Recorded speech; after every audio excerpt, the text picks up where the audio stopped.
শুরুতেই বলি, আমি একজন সেকেন্ড টাইমার। আমি শুরু থেকেই ব্রিলিয়ান্স একাডেমির সাথে সম্পৃক্ত ছিলাম এবং ভাইয়াদের সার্বিক তত্ত্বাবধানে গবেষণামূলক লেকচার ও শিট অনুসরণ করে আমার এই বছরের প্রথম এক্সাম ছবি বি টু উপ ইউনিটের 174তম হয়েছি। আমার এই ছবিতে চান্স পাওয়ার পেছনে ভাইয়াদের অবদান অনস্বীকার্য। আমরা যারা ব্রিলিয়ান্স একাডেমির সাথে যুক্ত ছিলাম, আমরা প্রত্যেকেই স্বীকার করতে বাধ্য যে ভাইয়াদের চেষ্টার কোনো কমতি ছিল না। ভাইয়ারা সব সময় চেষ্টা করেছেন কিভাবে আমাদেরকে আরো ভালোভাবে দিক নির্দেশনা দেওয়া যায়, আরো ভালোভাবে পড়ানো যায়, আরো যোগ্য করে তোলা যায়। যার ফলস্বরূপ আমাদের মধ্য থেকে অনেক ভাই ভাই ও বোনেরা যাদের নিয়ে ভাইয়েরা আশাবাদী ছিল, আমাদের প্রায় সকলেই ইউনিভার্সিটিতে ভালো পজিশনে চান্স পেয়েছে। কিন্তু আমাদের আরো অনেক ভাই ও বোনেরা যারা চেষ্টা করেছে নিজের সর্বোচ্চ দিয়ে পরিশ্রমের পরেও দুর্ভাগ্যবশত তারা অকৃতকার্য হয়েছে। একটা কথা কি ভাই, আমরা এক্সাম দিয়েছি প্রায় 2100 বা সামথিং কিছু হতে পারে, আর সিট সংখ্যা মাত্র 330টি। আমরা আসন প্রতি 7 থেকে 8 জন ব্যক্তি লড়েছি। যদিও ভাই আমরা এটাকে দেখতেছি পরিসংখ্যান অনেক কম, তবুও যারা এক্সাম দিয়েছি প্রত্যেকেই যোগ্য এবং 6 থেকে 7 মাস হাড় ভাঙা পরিশ্রম করেছি। দিন এবং রাতকে একাকার করে দিয়েছি। ইসলামী বিশ্ববিদ্যালয়ের মতো একটি গ্রহণযোগ্য বাংলাদেশের প্রথম সারির ইউনিভার্সিটিতে এত প্রতিযোগীর মধ্যে ভাই চান্স পাওয়াটা, আমার ভাই, আমার ওপিনিয়ন অনুযায়ী এটা ভাই কঠিন। কঠিন মানে কঠিন থেকে কঠিন। বলতে গেলে ভাই যারা চান্স পেয়েছে, চান্স পাওয়ার যে ব্যাপারটা আমি ভাই বলি এটাই কাকতালীয়। কারণ আমরা পরীক্ষা দিয়েছি আসন প্রতি 8 জন 7 জন, এবং সকলেই যোগ্য, সকলেই নিজের বেস্ট দিয়ে চেষ্টা করেছি। এইখানে শুধুমাত্র যারা চান্স পায় নাই, চান্স না পাওয়াটাই বেশ স্বাভাবিক। যারা পেয়েছে এটাই কাকতালীয় বিষয়। তাই ভাই আমরা নিজেদের উপর দোষারোপ না।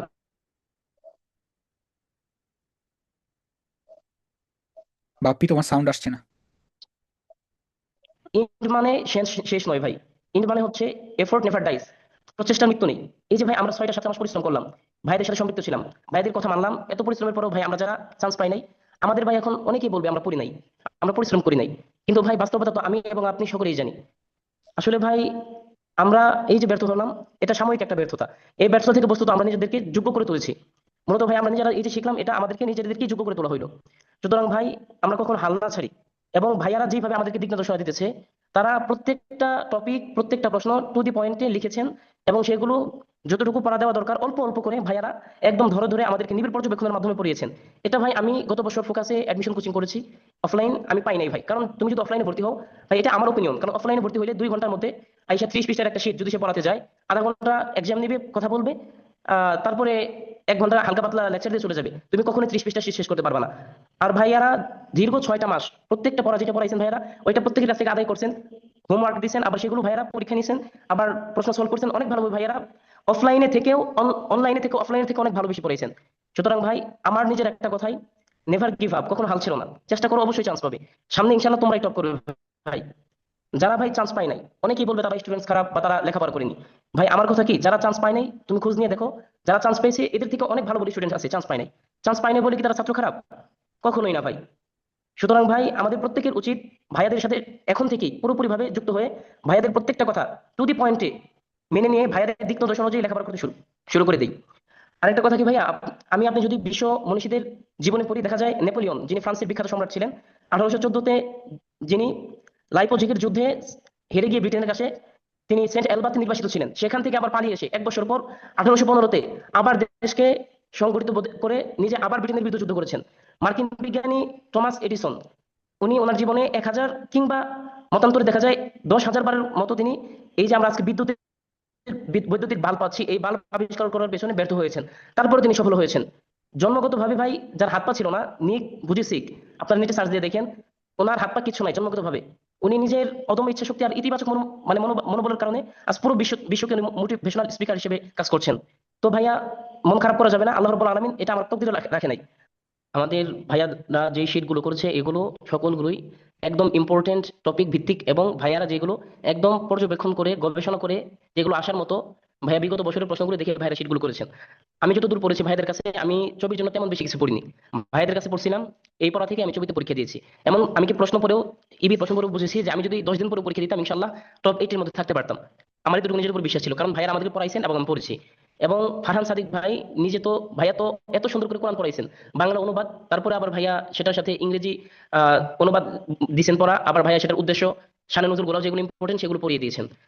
আমাদের আব্দুল্লাহ ভাই, যিনি এত সুন্দরভাবে আরবি ব্যাকরণ পড়াইছেন, ভাই একদম কমি মাদ্রাসা থেকে ভালো, এত সুন্দরভাবে পড়াইছেন ভাইয়া, একদম ধরে ধরে ভাই। সুতরাং আমার মানে একদম ভাই আমার একটা সাজেশন বা আমি যেটা ভাই করতাম, নিজে থাকলে যেটা করতাম এখন, তাহলে ভাই আমি চোখ বন্ধ করে একদম কোনো নিশ্চিন্তে ভাইদের কাছে নিজেকে একদম সমর্পণ করতাম এবং লেখাপড়ায় ব্যস্ত হয়ে যেতাম।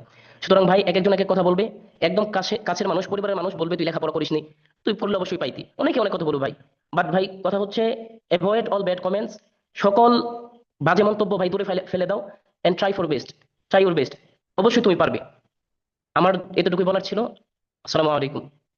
অসংখ্য ধন্যবাদ আহমেদ ভাইয়া, আহমেদ বাপ্পি ভাইয়া তোমাকে। এই তোমার জার্নির গল্প আমরা শুনলাম, তোমাকে অসংখ্য ধন্যবাদ।